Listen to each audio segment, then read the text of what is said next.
Hi, welcome or welcome back to my decorating series. We're going to go inside, go back to the 20th floor, and continue with a restaurant pantry. So, I figured the best place to start for the pantry was some storage.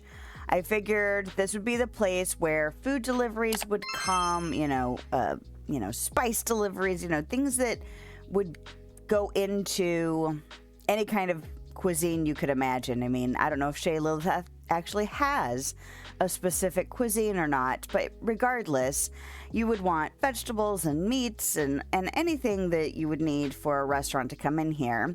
So I needed to figure out what the look was going to be. And I figured the look would be something boxy. I figured it would be kind of cold looking, maybe even metallic. We don't really have like big food storage things like you would find in a restaurant, like the big silver refrigerators, the industrial looking ones. But the ones with the marble actually are the closest. So that's why I started looking at the marble stuff. The other space I wanted to create in here was a manager space, kind of a work area where paperwork would go and a desk maybe. So that's why I pulled out that stuff. And Monsters Inc. stuff is a little bit on the messy side and is not quite as clean as everything else I wanted to do in here. But we really don't have, different file cabinets, different kind of industrial storage shelves than that. Actually, I don't even know if that shelf is specifically Monsters Inc. Now that I'm thinking about it, I didn't pay attention when it popped up super quick. But regardless, they are what we have to work with, and they accomplish the look that I want. So I feel like having it be a little bit on the messy side is fine. If the restaurant's busy, you don't always have time to straighten up after every shift.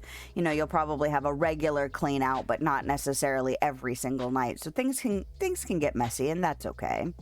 So the only other thing that I considered in here that was not quite this black, white, marble, cold, clean looking stuff besides those shelves was the little storage cabinets from, I want to say, Sleeping Beauty. They have dishes on them, and they made me feel like maybe this could be some extra storage for some settings, some placeware, things like that. But I didn't want to have too much wood in here. But I think little bits here and there kind of tie it together. Later on, we'll be putting some other wooden stuff in here because it does make sense to do so. And the door is wood. I got to use those stairs, which, wouldn't be great for a large restaurant to have to, take stuff up and down stairs to go from, kind of the food storage area to the kitchen, which is coming. But, I think if it was kind of more of a boutique restaurant, like you could do a lot of prep here and then take it up to the kitchen for that service, whatever, dinner service or lunch service or whatever it is. So I think that the idea is not that this space is meant for regular use during the shift, but more for the prepped side of things, prep and storage, as it were. So now that I have figured out the color scheme and I figured out the materials I want, I did want to make sure that I was getting the layout down. I didn't need it to be a 12 by 12 room again. I've really been trying to push to make sure that all of my rooms are not gigantic. If I need the space, I need the space, but it is interesting to kind of push to make sure that I am not constantly relying on just tons of space to make things functional and look good and things like that. But I really wanted certain pieces in here. I wanted some sinks in here. I really did want some fridges, although those wardrobes almost look like they could be like those industrial restaurant style fridges. But I did like to have the variety of the two different sizes there. I think it looked visually interesting. And then I wanted that it's not called a prep table. I always have trouble finding it. I think it's called a kitchen work table, that black table between the sinks, because it looks very much like something you would find in a kitchen. My only problem with it is that the only place you can place things on is the top shelf. You can't actually put anything on the main shelf, and I would think it would be so cute if you could add stuff to both shelves, but again, said it before, said it again, it's working within the constraints of the game. Oh, and I went for almost totally industrial looking lighting with those pot lights. They make the most sense for the space, but it is kind of boring, and honestly at night it still feels almost a little bright to me, so I'm almost wondering if I should take some of them out. But you know, that could happen later or at any time really, but I think because oh yeah, I got to use that floor grate because it made sense to have that in this space anyway. Although if you think about where it would go, since we're on the top floor, it would go to the floor below. Well, we'll not think about that. We'll pretend there's some kind of, you know, ductwork that or magical thing that gets any kind of fluids that go in there and other gross things that might go on the floor in a pantry, away from the executive suite, which is directly below. Nobody wants to think about that dripping down there. Oh gosh, what was I talking about just before I got sidetracked by that? I can't remember now.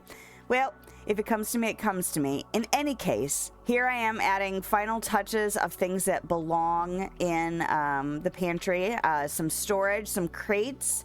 You can imagine vegetables are shipped in there, flour in those sacks, not a basket, it's another kind of crate on the little island there, like we got a delivery that's been unpacked, but the crate's still kind of sitting there. I liked the idea of putting not only the, you know, kind of industrial electric I guess it's a vacuum, and the stuff from Wall-E, the cleaning bots from Wall-E, but also have I put it in there? Nope, it's not yet. It's coming though.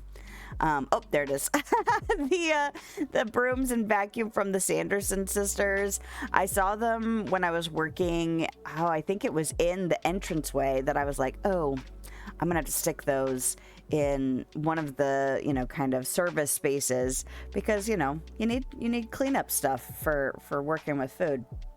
But, oh, I think at one point, and yes, I see them there now, I put some stacks of bowls on the slots that were available on those industrial shelves.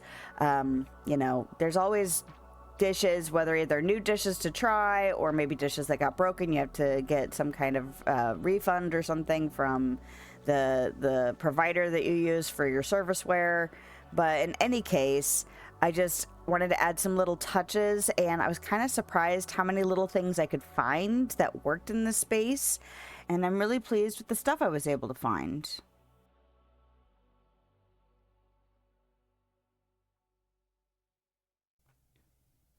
All right, well, let's go inside and check it out. Well, this marks the halfway spot of the 20th floor, and I'm really enjoying getting to finally do Shea Lilith. I feel like, you know, everything that's come before now has really informed the direction. Everything that has come out since I have started this series has allowed me to add so many things in. I don't think the Sleeping Beauty stuff was available. The Pocahontas stuff definitely wasn't available when we first started the series. And I think the dishes, you know, those cabinets over there, that little harvest basket, I think those are perfect touches, and I'm so glad that they were available. I don't even think the Sanderson's sisters brooms and vacuum was out at the time when we started, but you know, I'm just so happy not only with the stuff that was already available and the ideas I already had, but now that we're finally getting to the execution stage of it, you know, there's even more to play with, more to fill it out, more to make it feel the way I would like it to feel. And I think of all of the spaces on this floor, having this one be the most kind of clean, cold, hard, like materials, you know, like that kind of thing, black and white, tile, that kind of thing makes the most sense. But the wood still kind of brings it back to tying in with the other spaces we've done. And we've only got 2 rooms to go, and I'm really excited to see where they end up. That's it for today's decorating adventure. If you liked this video, a thumbs up is a great way to let me know, and a subscription will keep you up to date on my latest shenanigans. If you want to hang out with me live, I stream on YouTube and Twitch on Thursday evenings and middays on Sunday. I hope you have a lovely day, night, time, wherever you are, whenever you are. And I'll see you next time.